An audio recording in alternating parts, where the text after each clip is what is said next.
Alleged defilement case involving minor in Ogbogu, Ogba, Egbema, Ndoni local government area. Man accused of defrauding job seekers escaped lynching in Port Harcourt. Coordinator of pensioners in Rivers State, Isaac Urang, warns of protest if government fails to meet demands. President Tinubu launches conditional cash transfer for 15 million households. On the foreign scene, UK's national helicopters. I am Constance Mega. We begin the news this evening with a report that the Rivers State Police Command says it is true. It is not true that its operative compromised the case of the alleged defilement of an 11-year-old girl in Ogbogu community, Ogba, Egbema, Ndoni local government area of the state. In a statement by the spokesperson of the command, Grace Iringekoko, the suspect, a 22-year-old man, Raymond Isiodu from Obagi community, was released to a reliable shortee while the investigation is ongoing. The statement said Roland Isiodu was rearrested after he fled from the shortee. Well, Iringekoko explained that the suspect will be transferred to the State Criminal Investigation Department, SCID, tasked for further investigation. The man is committed to enjoy justice if he is found culpable. Meanwhile, Benjamin Enyoha, relative of the 11-year-old victim, spoke with journalists on this. I came back from Port Harcourt and I was told that my niece of 11 years old was raped, and the person in question, Mr. Raymond, who raped her, is now being detained. Then I rushed to a police station. The police station at Obite is at Obite, Obebe Mandoni local government, to know what has happened. The suspect, they released him on bail without our knowledge. So I went there, they started threatening me here and there. So because of that, I got annoyed. So I have to petition to a state commissioner, Port Harcourt, to come to my aid. A man identified as Philip Oderegi was almost lynched today after he was accused of defrauding job applicants at the Rivers State University during the last recruitment exercise conducted by the university. He was attacked after his victims spotted him at the University of Port Harcourt Teaching Hospital, but he was rescued by the hospital security. Now, he was later handed over to the Choba Police Division. The suspect is accused of collecting between 200,000 naira to 450,000 naira from his victims with a promise of giving them employment. One of the victims, Tavano, spoke to our correspondent. Money is the US direct, so that's why we are quick to working. We are pay 250,000 naira each to get the job. Some of us pay with cash, some of us pay with transfer. So, and I go to him. We collected money from us, 200,000 naira each. We are more than 15 persons I get this money from. And all this while we're waiting for the employment to come. So, no avail. So, we've been calling.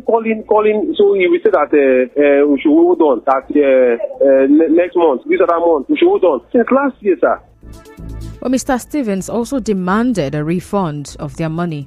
We want him to pay us all the money that he has taken for the job that he said that he's going to give us, and he's not giving to us. Because I don't see any person that's working with UST that he says is giving job until now he's still here to pay us our money. We want him to pay us back our money. All of us, that number of persons that he has collected 450k from, 200k from. That's what I want. Meanwhile, the spokesperson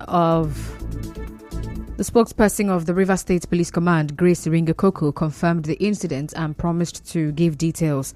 Moving on now, the coordinator of the Rivers State Task Force on Illegal Trading and Motor Parks, Felix Nwandibe, is asking motorists to report and assist in arresting imposters of officials of the task force. While speaking with correspondent Emeko Otuka, Mr. Nwandibe said some of those extorting motorists, particularly at Rumokoro, Garrison and Waterlines flyovers, are former task force members who were dismissed for misconduct.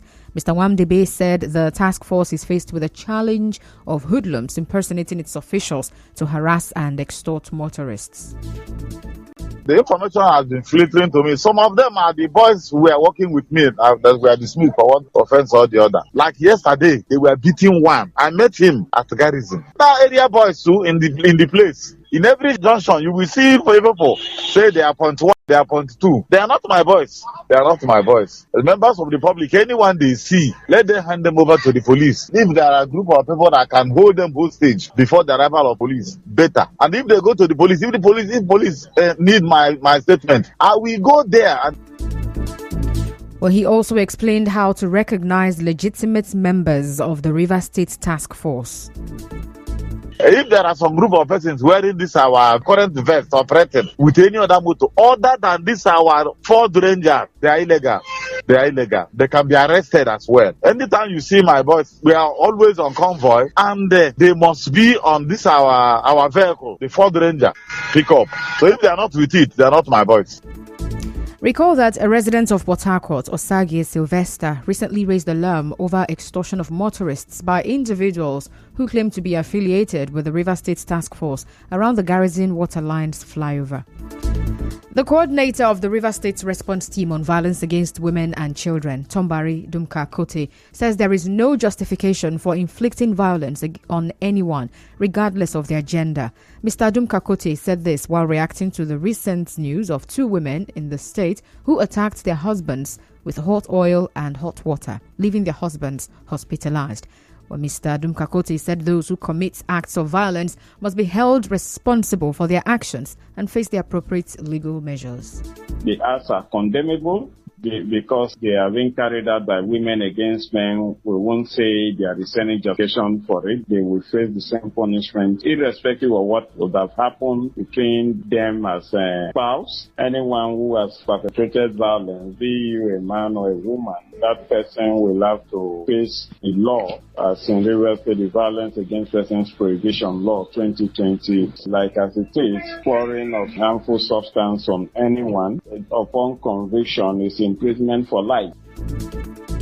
Away from that, coordinator of pensioners in Rivers State, Isaac Urang, says pensioners may embark on protest if the state government fails to increase the amount allocated for the payment of their pensions and gratuities.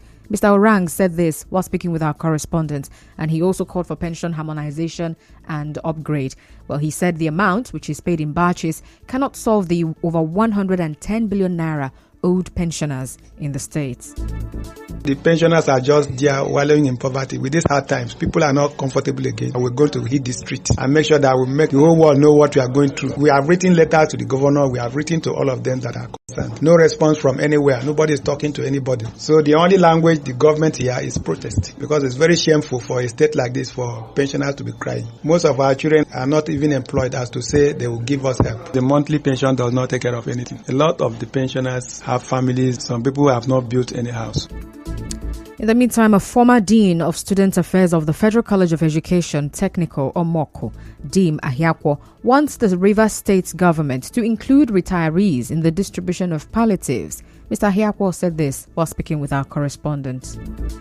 There are many civil servants who have retired but are still waiting for their gratuities and entitlement. Now the government, because of the fuel subsidy problem, they have also made available some palliatives. And these palliatives, most of those who are less privileged, those who are disadvantaged like the retired civil servants, are not keyed in. First, the government said they are going to increase salary of workers. What are the measures they are taking? Now those who have also worked over the years, how are they going to key in that palliative and increase of salary to also affect them? Because of that fuel subsidy thing, government must do something deliberately to reach them.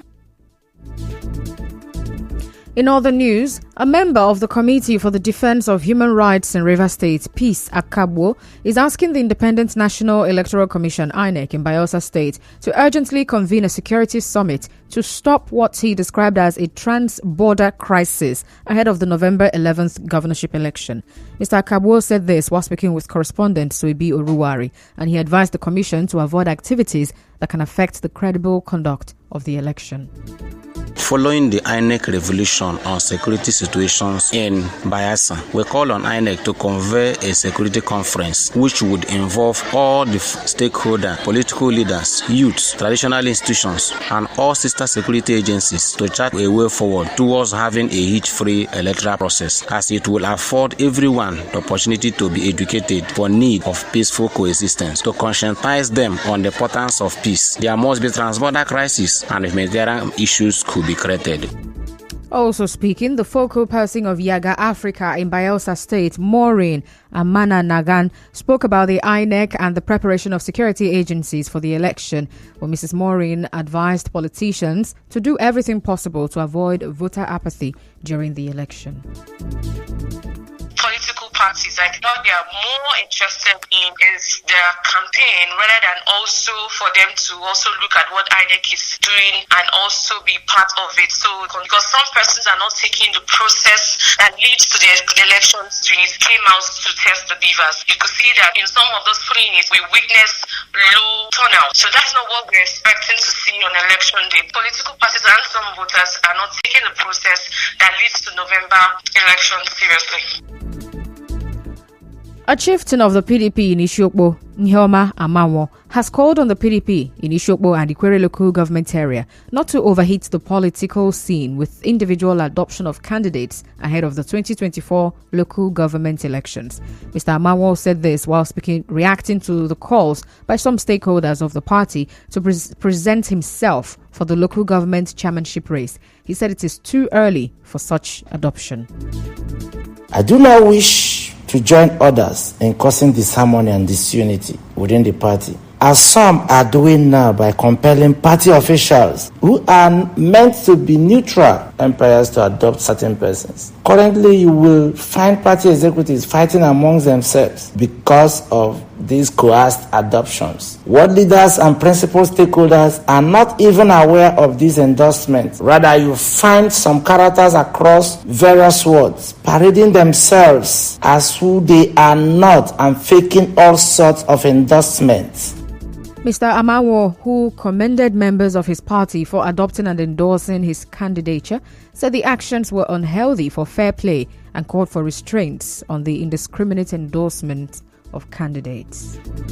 By appreciating the good people of Ikwere local government and our party, the PDP in particular, Ward 1, for their call on me to contest the office of chairman, Ikwere local government area in the forthcoming election. It is my desire that the unity of the party be maintained and not dashed to the rocks. I urge restraints while we await directives by the party. Still to come, President Tinubu launches conditional cash transfer for 15 million households. Stay tuned. Please listen to this announcement. The leadership and the stakeholders of Ward 1 is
Peter Nwachukwu, widower of the late gospel singer Osinachi Nwachukwu. Justice Nwosu Iheme held that the prosecution has established a case against the defendant, where the federal government had filed a 23-count charge against Mr. Nwachukwu over the death of Osinachi. Well, late Mrs. Osinachi, who passed away on 8th of April 2022, was initially thought to have died of throat cancer, but family and friends claimed that her death was connected to assault by her husband, who was later arrested. President Bola Tinubu today launched the Renewed Hope Conditional Cash Transfer for 15 million households. The launch, which coincides with the World Poverty Eradication Day, was held at the Press Gallery of the State House in Abuja.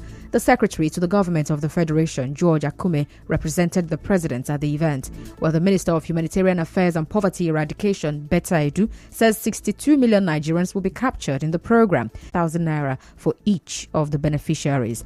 Well, Mrs. Edu also disclosed that the government will launch another scheme codenamed Iyaloja Funds to provide soft loans of 50,000 naira to petty traders.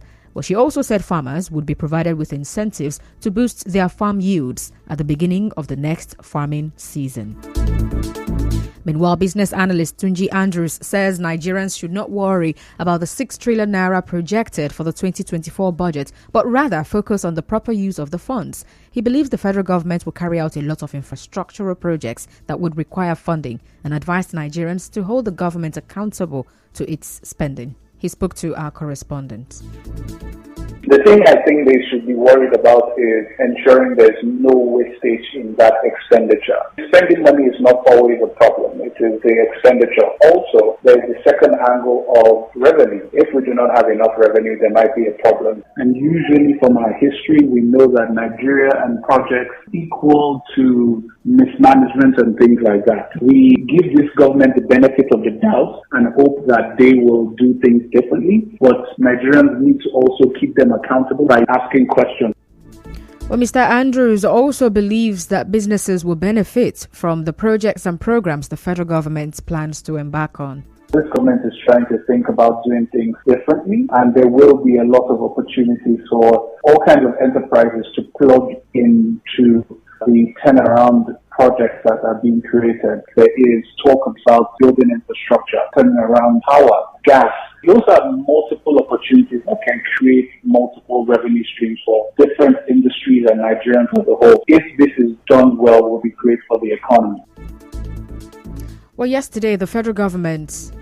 Yesterday, the Minister of Budget and National Planning, Abubakar Bagudu, said the federal government is projecting about 26 trillion naira as expenses for the 2024 fiscal year.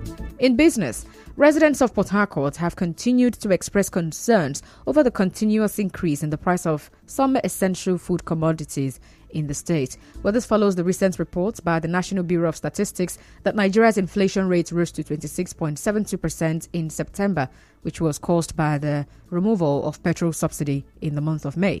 In an interview with our correspondent, the residents called on the government to reconsider the removal of the petrol subsidy to address the economic challenges. You bring so much money to the market and you end up buying very little. I think everything is coming up from the fuel to cost of production. Things are expensive, things are high. It's not easy for people. Only God in control for everything. Anyhow, we see ourselves, we manage. So we can't kill ourselves. Before, I bought like one bag to 28,000. But now, last time I went to the market and asked the price, they say it's 50,000 a bag. So I can't be able to afford the money to buy the bag of. Our correspondents visited the Malwan market and observed the significant increase in the prices of food items, while some traders also shared their thoughts on this. Bag of price before I buy 37. For now, I buy 52 to 51, 48 to 49. Even Gary, you don't add money. You don't add 7,000 for one bag. Flour is up to 39, 40,000. Before we are buying sugar at 18,000, 20,000, but now sugar is up to 2,000 and a bag. Tomato 2 costs. Nobody agree buyer because per costa is 5,000. Feed now they expensive. Feed they cost.